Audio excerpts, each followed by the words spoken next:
entrevista com o presidente do Tribunal de Justiça, José Renato Nalini. Doutor Nalini, muito obrigada por ter nos recebido aqui no Palácio da Justiça. E eu começo perguntando para o senhor como é ser presidente da maior corte do país. Bem, você sabe que não é só do país, infelizmente é do mundo.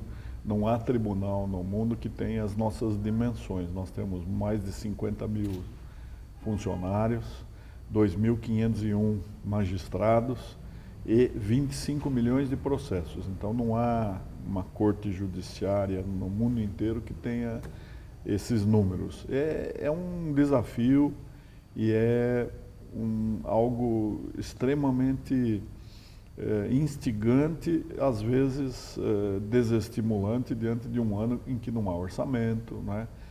O nosso orçamento é sempre mutilado.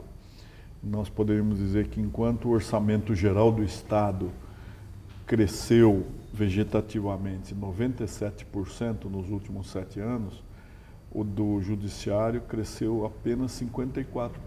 Então isso mostra que nós estamos participando cada vez menos na receita corrente líquida do Estado de São Paulo. Isso torna a administração bastante dificultada, até porque nós gastamos mais de 95% do nosso orçamento em pagamento de pessoal. Então o restante fica bem prejudicado. Qual é o orçamento ideal e quanto o senhor pediu? Bem, nós chegamos a pedir 12 bilhões, recebemos 7 bilhões, um pouco mais de 7. Para cumprir apenas as despesas de pessoal, nós precisaríamos de 2 bilhões. Então, nós começamos com um déficit de 2 bilhões. E esse déficit só foi crescendo durante o ano, porque nós tivemos de atender a database de reajuste dos funcionários, né? Um reajuste que ficou até um pouco inferior ao valor da inflação, porque nós não tivemos condições de cobrir a inflação. Esse ano foi um ano atípico. Depois também nós tivemos de suprir benefícios aos funcionários que foram criados na outra gestão e nós não tivemos condições no ano passado de atender aquilo que resultou de lei, né? Ultimamente, agora, mais recentemente, nós tivemos a aprovação de uma lei muito saudável que remunera os conciliadores, porque eles estão trabalhando gratuitamente há muito tempo, mas exatamente o artigo que previa o repasse de verba do Executivo para o Judiciário foi vetado. Então, isso mostra que a nossa administração é muito difícil nessa questão orçamentária, não é? Nós estamos fazendo muito esforço para economizar, para reduzir despesas. A presidência esse ano teve, infelizmente, de falar muitas vezes não, quando um presidente gosta de falar sim, não é?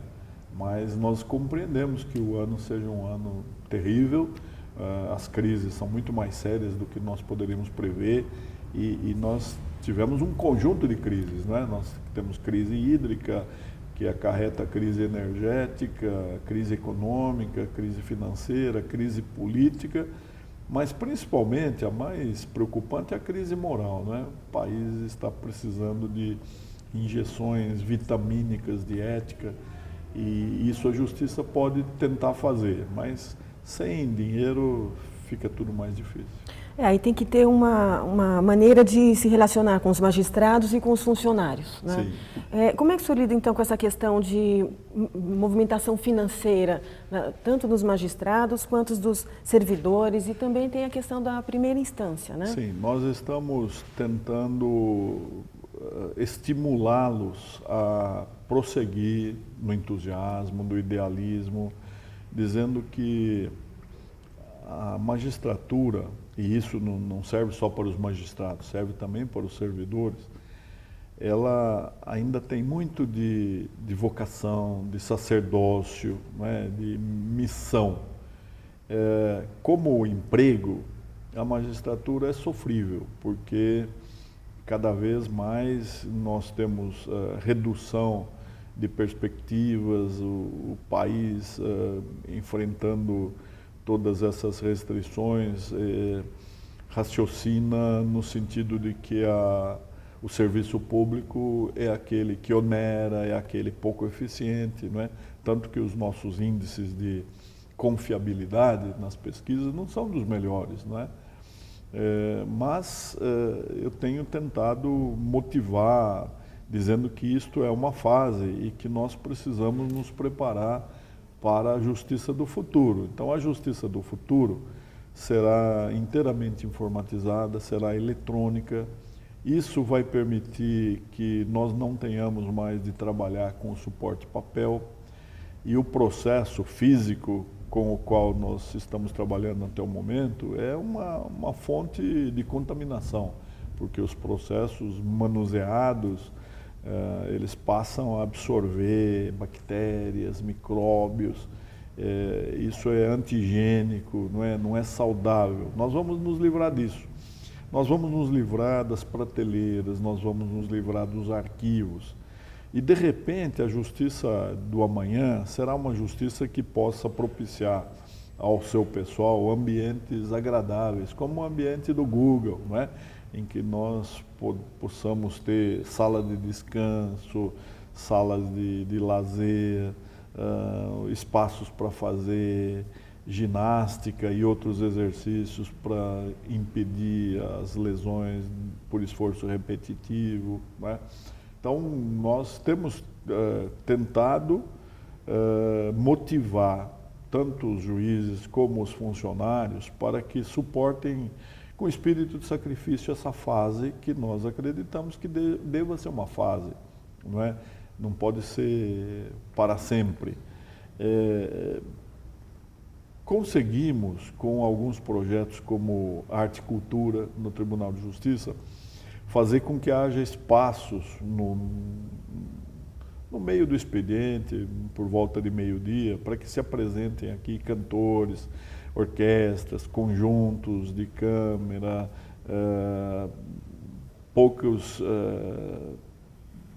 espetáculos teatrais, né, aqueles que são compatíveis com o nosso espaço, corais,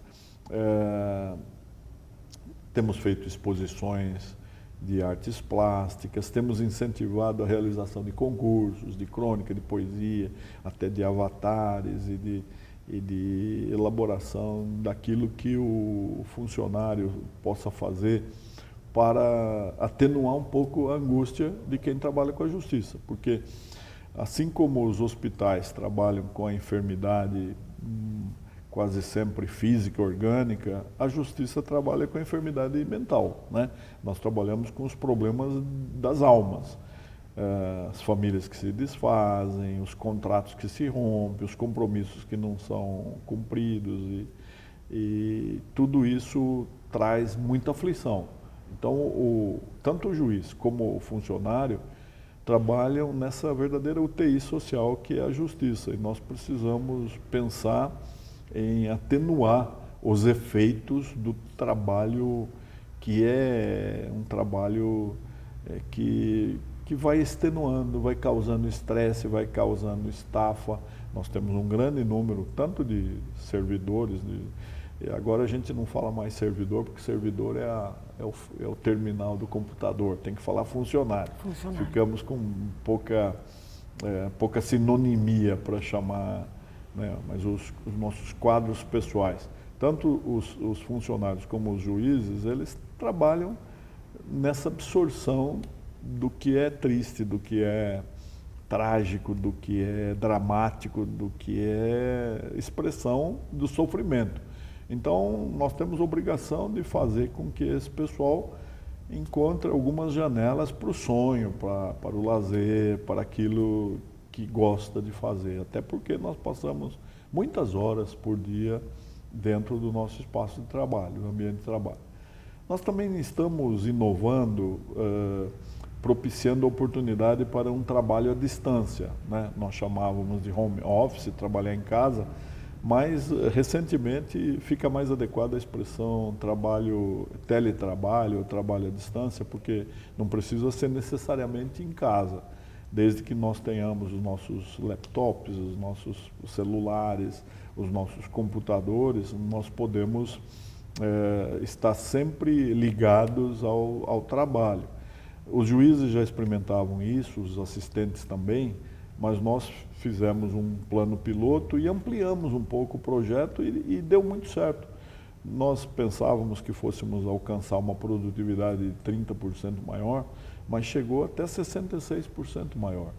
E isso mostra que o nosso funcionário está com responsabilidade, está com consciência profissional, porque ele fica à distância e produz mais do que se tivesse vindo. Ou seja, ele economizou, às vezes, 4 horas por deslocamento, ida e volta, o tempo para se arrumar, porque quando chega aqui no trabalho é necessário um traje compatível, enquanto que ele trabalhando à distância, ele fica mais à vontade, não tem esse gasto da locomoção, mas ele retribuiu trabalhando bem, né?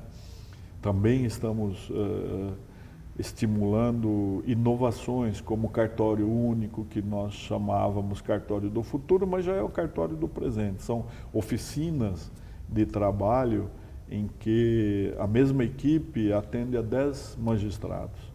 E isso é muito conveniente porque, além de um ambiente de convívio, nós quebramos um pouco a compartimentação, o meu cartório, a minha unidade, e também aquela visão patrimonialista que ainda impera no sistema de justiça, não é? O meu gabinete, a minha sala de audiência, o meu escrevente, o meu diretor, o meu escrivão, o meu oficial de justiça. Então isso agora é tudo nosso e, na verdade, é do povo, né? A justiça é um serviço para atender a população. E como é que está o processo 100% digital? Então, estamos muito contentes porque, primeiro, o cronograma está sendo atendido. Esta semana nós atingimos 56%, quando no início do ano tínhamos 42%. Então já adiantou-se 14% a mais, ou seja, já ultrapassamos a metade, né? O cronograma está sendo cumprido, a esperança e a promessa e todo o esforço e empenho está no sentido de que até dezembro não entre mais papel no tribunal, então nós daremos um paradeiro. Isso importa em capacitação de mais de 44 mil pessoas. Nós temos também no site do tribunal um implantômetro baseado no impostômetro que dá para qualquer pessoa acompanhar a implementação. E sem prejuízo, nós estamos com ferramentas muito interessantes que uma das queixas do usuário e também do magistrado, principalmente do magistrado, que é o que nós ouvimos permanentemente, era o de que, mesmo sendo um processo eletrônico, os advogados estavam juntando, às vezes, milhares de documentos e, para o juiz localizar, era muito difícil, fora o cansaço da tela, né, da posição que não é uma postura a mais recomendável, os efeitos na visão, no comprometimento da visão.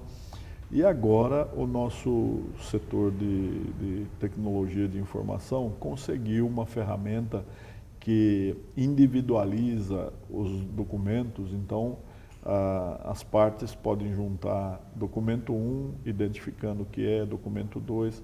Para o juiz, isso é uma ferramenta que abrevia bastante a consulta. Ele vai diretamente àquilo que interessa para a decisão. Então, isso foi recebido com uma grande satisfação por parte de todos os usuários.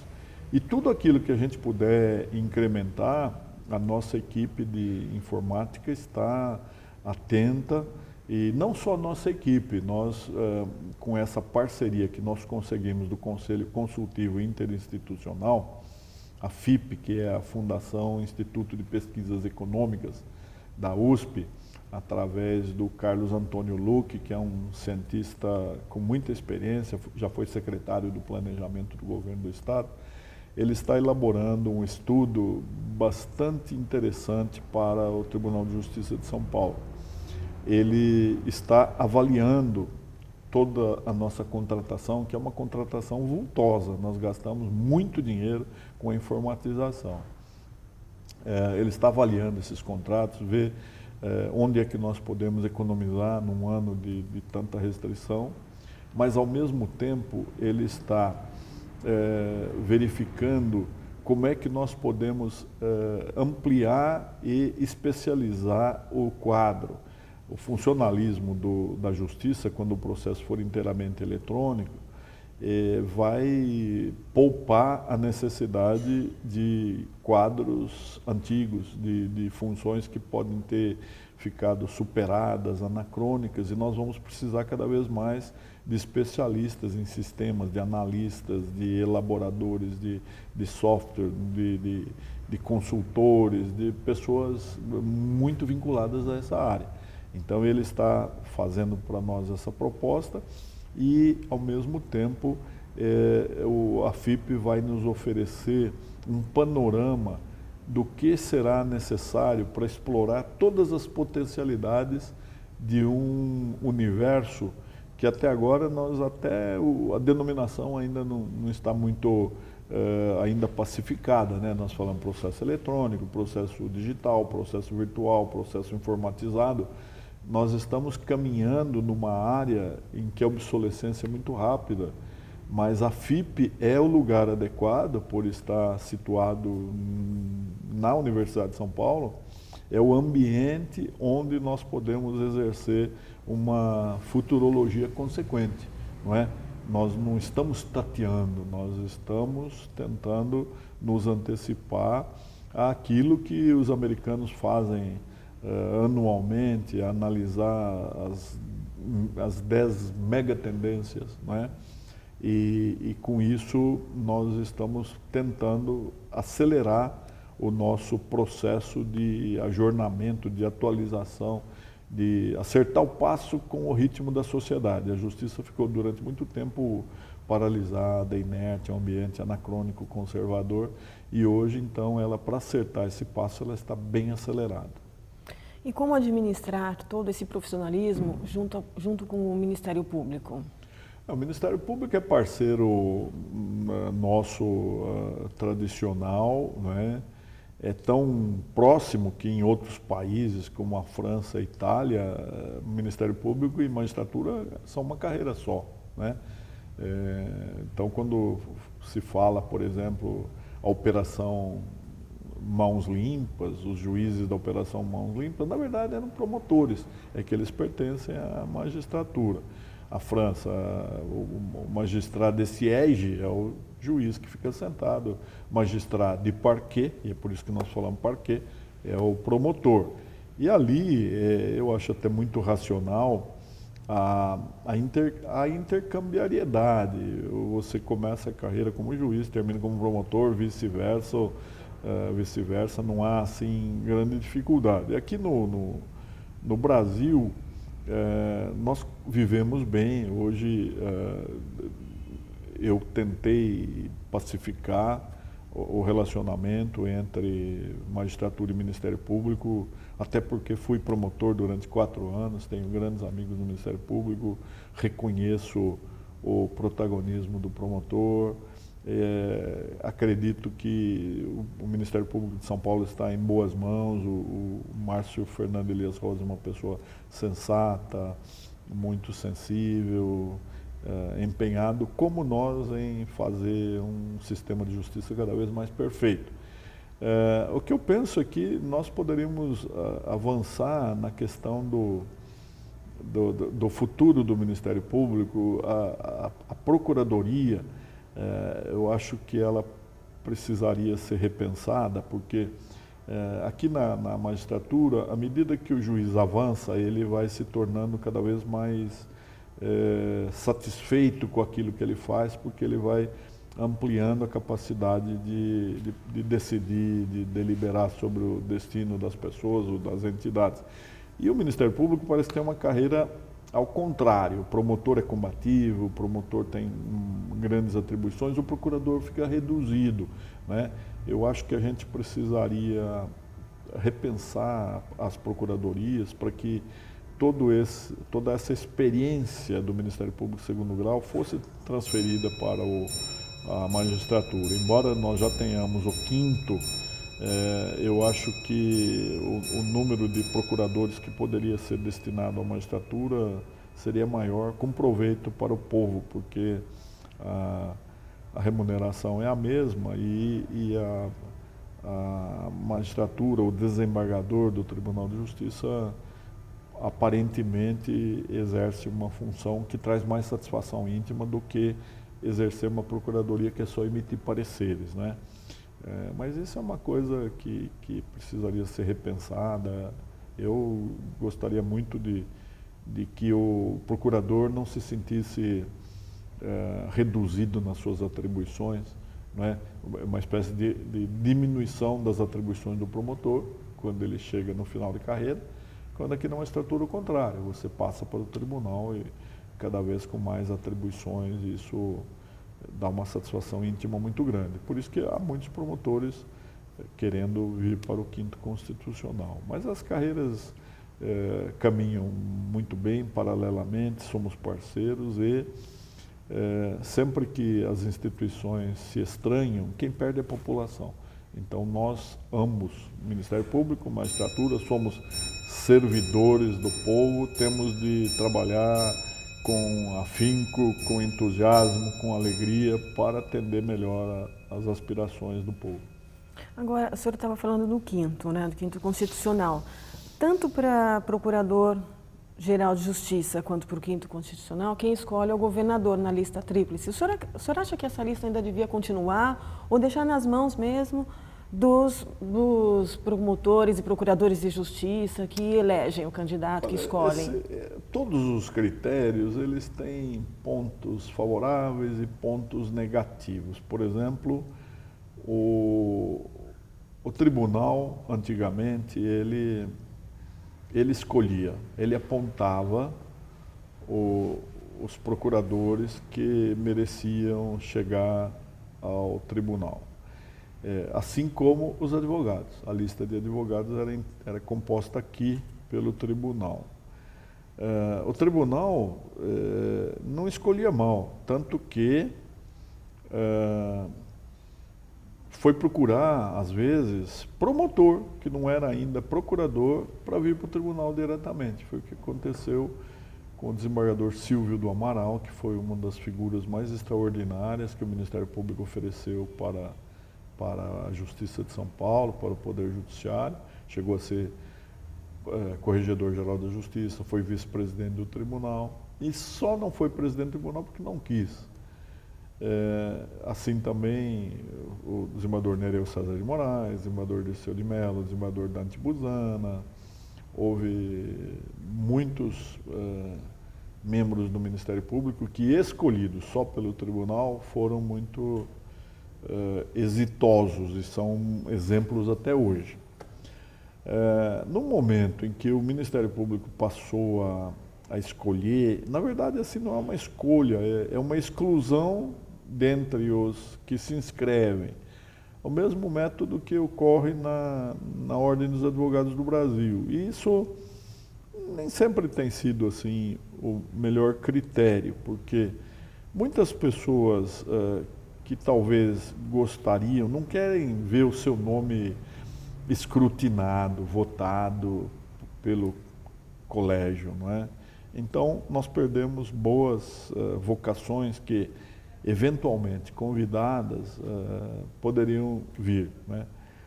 Também não há como fugir a candidatos que a magistratura não considera os mais adequados. Então, candidatos que tiveram episódios na sua carreira, que se notabilizaram nem sempre pelo lado mais positivo, né? Pessoas que tiveram processos, por exemplo, que é de domínio público, porque o processo é público, é transparente, né? Agora, o sistema tem os seus Tem suas vantagens, tem suas desvantagens. O fato de submeter os 3 nomes ao executivo, eu ia falar eventualmente, mas não é do critério que haja uma espécie de politização. Mas como existiu politização na seleção dos nomes da lista sêxtupla que o Ministério Público vai encaminhar para o tribunal, como não pode deixar de ser político reduzir essa lista sêxtupla à lista tríplice, para encaminhar o governador. Então, é a mesma discussão sobre a escolha do ministro do Supremo, né? Não é a melhor forma? Não, nós poderíamos repensar. Mas também se entregar só ao judiciário, a escolha, como se faz no Superior Tribunal de Justiça, também não é a melhor fórmula, porque pessoas de grande prestígio e brilho não conseguiram passar pelo clube do STJ, que bastam algumas bolas pretas e a pessoa está vetada, né? E nem sempre a escolha é a melhor para a população. Então, esses critérios são critérios sempre discutíveis. Nós precisamos repensar sempre para verificar se estamos acertando, né? Então, por enquanto, eu digo que nesta fase em que nós estamos vivenciando, na minha gestão, eu não tenho queixas nem da lista do Ministério Público, nem da escolha que o governador tem feito. Doutor, o senhor, quais são as demandas do Tribunal de Justiça que tramitam na Assembleia Legislativa? Há muitas, viu? Porque os projetos de lei, eles são sazonais e obedecem também a uma diretriz de gestão. Então, cada presidente, ouvindo as bases ou consultando a sua assessoria, encaminha projetos. Nós teríamos centenas de projetos em curso e nós sabemos que neste período de carestia, de restrição, tudo aquilo que gerar um impacto financeiro considerável não vai ser aprovado, porque é evidente que, embora haja um protagonismo da Assembleia, e o presidente Fernando Capês é um homem muito inteligente, para nós é um parceiro de uma valia imprescindível, porque ele conhece o Ministério Público, conhece a magistratura, ele conhece o sistema de justiça. Por mais boa vontade que ele tenha, nós sabemos que há uma força significativa do governo, né? Os governos trabalham com maiorias parlamentares e há uma ordem explícita de não se aumentar gasto, não se aumentar dispêndio. Então, baseado nisso, eu tenho até reformulado algumas das pretensões e tentando investir em projetos que não acarretem despesa, ao contrário, acarretem economia. E esses também esbarram aí na resistência da Ordem dos Advogados do Brasil, por exemplo, aumento de custas, né? As custas no estado de São Paulo não são as mais elevadas do Brasil. E nós não conseguimos fazer com que as custas se aproximem do que seria o razoável, porque, na verdade, quem está custeando o sistema de justiça é toda a população, mesmo aquela que não se utiliza da justiça. Quando nós deveríamos fazer com que aquele que usa a justiça pague por ela, até para não trivializar a interposição de recursos, a propositura de ações, não é? Tudo se judicializou no Brasil e no estado de São Paulo isso é muito evidente. Nós temos 1/4 dos processos em curso pelos tribunais brasileiros, quando não temos 1/4 da população, não é? Então, também não temos aquela destinação de todas as custas e emolumentos que são a remuneração das serventias extrajudiciais, os antigos cartórios de registros públicos e de tabelionatos, não vem diretamente para a Justiça como deveria ser e como acontece no Rio de Janeiro, por exemplo, não é? Onde há verba para tudo. O Tribunal de Justiça até empresta verba para o governo do Estado satisfazer suas necessidades. São Paulo é um estado mais difícil nessa área, não é? Agora, nós temos consciência de que a Assembleia, por mais boa vontade que tenha, ela não vai conseguir aprovar os projetos que onerem ainda mais o orçamento do Poder Judiciário, né? Então, nós temos até alguns compromissos com algumas categorias funcionais para aprovar a lei, mas colocar gatilhos, ou seja, etapas de implementação e até para adoção de vacatio legis, ou seja, esperar um período em que a economia do Estado tenha se recuperado para poder onerar o orçamento com mais despesas. Fazer uma pergunta do momento, que é polêmica, é sobre a redução da maioridade penal. Eu sei que o senhor é contra, mas eu gostaria de ouvir um pouquinho. Então, a redução da maioridade, ela é uma resposta a um efeito, portanto, ela não atinge a causa, ou seja, a sociedade deveria primeiro perguntar por que é que eu, sociedade, estou produzindo um criminoso cada vez mais jovem? Por que que eu não consigo, através da educação, mostrar que droga, uma coisa que se chama droga, não é bom, é lesivo, é nefasto, né? Por que que eu não consigo seduzir a criança e o jovem para que ele encontre prazer na educação, no esporte, no lazer, na cultura e tenha de praticar atos antissociais? Então, em lugar dessa discussão, que seria um mea-culpa, um exame de consciência, a sociedade quer reduzir a maioridade para 16 anos, quer aumentar as penas que já são elevadas, quer prender mais, quer instituir a pena de morte. Basta fazer uma enquete e a pena de morte ganharia. Muita gente elogiando a Indonésia porque mata o traficante.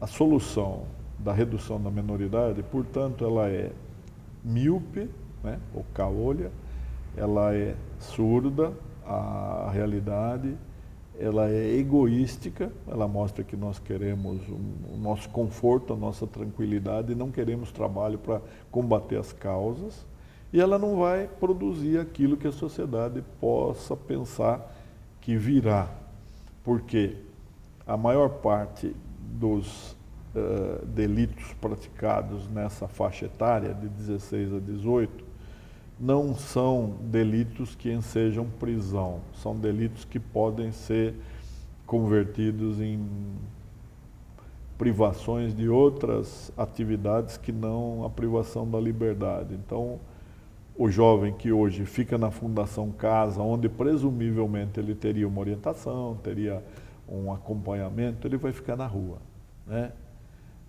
Aqueles que forem para o presídio vão ser matéria-prima muito hábil, muito apta a se envolver com a criminalidade organizada. As facções criminosas são muito mais eficientes do que a sociedade organizada em oferecer perspectivas de consecução dos bens da vida que a mídia mostra que são essenciais para o jovem ser feliz, né? Como é que o jovem tem que ter carros, motos, lanchas, roupa de grife, as melhores mulheres, tudo que é aquilo que a mídia mostra que é o sucesso, se nós oferecemos para ele meio salário mínimo, um regime de aprendiz com um chefe muito austero, severo, né? Um horário que não permite que ele faça outras coisas. Então, de um lado, nós oferecemos uma escola chata, uma escola desagradável, em que ele tem que ter disciplina, não pode ter criatividade, tem que decorar coisas que lhe são impostas, empregos que são subempregos, que não são agradáveis, e do outro lado ele tem o tráfico que faz dele um elemento essencial, em que ele vai ganhar muito mais do que se ele tiver pai, do salário que o pai dele ganha. Então nós estamos muito equivocados, nós estamos desconsiderando o que a psicologia mostra, nós estamos mantendo a mesma rota errada de acreditar que o mundo é o mesmo de há 50 anos atrás, alarmados com o aumento da violência, escandalizados e querendo fazer com que o mundo mude, com que a tempestade pare com a nossa mão segurando o vento, né? Isso é impossível, vai ser uma coisa muito equivocada, não vai surtir efeito e aí nós vamos partir para outras soluções também que vão mostrar que em vez de nós enfrentarmos os problemas, as causas, nós estamos combatendo o efeito. E isso não resolve nada. Doutor, como é que o senhor vê as parcerias entre a Associação Paulista do Ministério Público, a PAMAGES e a OAB? Como é que o senhor vê esse diálogo? Eu acho que é essencial, não só com esses que são parceiros da intimidade, né? A PAMAGES, a PMP, a OAB estão dentro de casa, estão na nossa cozinha, no nosso dormitório, na nossa sala de visitas. Mas aqui durante a minha gestão eu tentei chamar a atenção da sociedade como um todo, até daqueles setores que não têm intimidade com o sistema de justiça, porque a justiça ela é um serviço público, um serviço estatal, ela atende à população, ela é sustentada pelo povo e o povo tem não só o direito, tem o dever, tem a obrigação de conhecer melhor a justiça, de saber como é que nós aplicamos o dinheiro do povo, como é que nós estamos funcionando, como é que nós podemos melhorar. Se a sociedade continuar a enxergar a justiça como uma especialização das carreiras jurídicas, como propriedade do juiz, do promotor, do advogado, da polícia, nós continuaremos desvinculados daquilo que a sociedade espera de nós. Então é essencial que essas parcerias se ampliem. Agora, com muito mais razão, aqueles que estão próximos. Agora, para encerrar, eu sei que o senhor se aposenta esse ano. O que o senhor pretende fazer depois? Eu não sei ainda, né? Lógico que eu vou sentir, já estou sentindo a cada dia a menos na gestão, eu me pergunto, eu estou preparado para a interrupção do ritmo, porque eu gosto dessa movimentação, gosto do dinamismo, tenho um pessoal muito bom do meu lado, que me acompanha, que me entusiasma. Agora, eu sei que há vida depois da aposentadoria, então eu sei que também, embora eu vá sofrer com o distanciamento, e acho que é uma lição de grande sabedoria você não continuar frequentando os lugares de onde você fez parte e exerceu alguma função, né, de mando, de comando, como é agora. A presença do ex pode comprometer, pode constranger a atuação de quem está agora no comando, né? Então, eu sempre soube e muito mais racionalizei do que consegui realizar uma desvinculação total, ou seja, vira a página, você foi presidente, procurou fazer o melhor possível, agora o presidente é outro, você não tem nada que fazer, nem dar palpite, nem criticar, nem comentar, nada. Então, eu tenho bem noção disso. Agora, eu tenho uma vida, assim, eu procurei fazer uma vida que não se restringisse a esse ambiente. Como fui assessor de Corregedor-Geral da Justiça, como fui assessor de presidente, eu sei que o dia seguinte é um dia muito triste. Eu procurei me aproximar daquelas pessoas maravilhosas às quais eu assessorei, mais depois da aposentadoria deles do que durante o cargo. Porque durante o cargo poderia parecer aquele servilismo que é muito próprio das nossas carreiras, né? Das reverências, dos rituais. E sei que a pessoa se sente uma redução muito grande de ritmo e até desse carinho natural que envolve quem está no poder.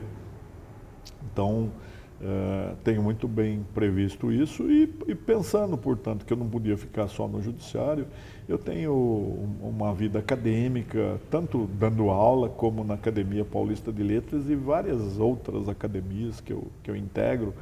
Isso me dá muito prazer porque eu convivo com outras esferas do pensamento. Por exemplo, a Academia Paulista de Letras, você tem cientista, você tem teatrólogo, você tem dramaturgo, você tem cartunista, você tem maestro, você tem e até carreira jurídica, e até escritor. Então essa reunião semanal é uma fonte de prazer, de alegria. Dar aula eu também gosto, escrever eu também gosto, e eu tenho uma coisa insubstituível, da qual eu sempre nunca dediquei o máximo da minha vontade e das minhas possibilidades, que é a família, né? Então, eu tenho mulher, tenho 4 filhos, tenho 6 netos, e isso me propiciarão, pelo menos, distração. Levar neto para a escola, buscar neto para a escola, não sei se vocês vão gostar de um velho, né, que tem sempre um discurso só, porque passou quase 50 anos tentando melhorar a justiça. Doutor Nalini, muito obrigada pela entrevista. Eu que agradeço.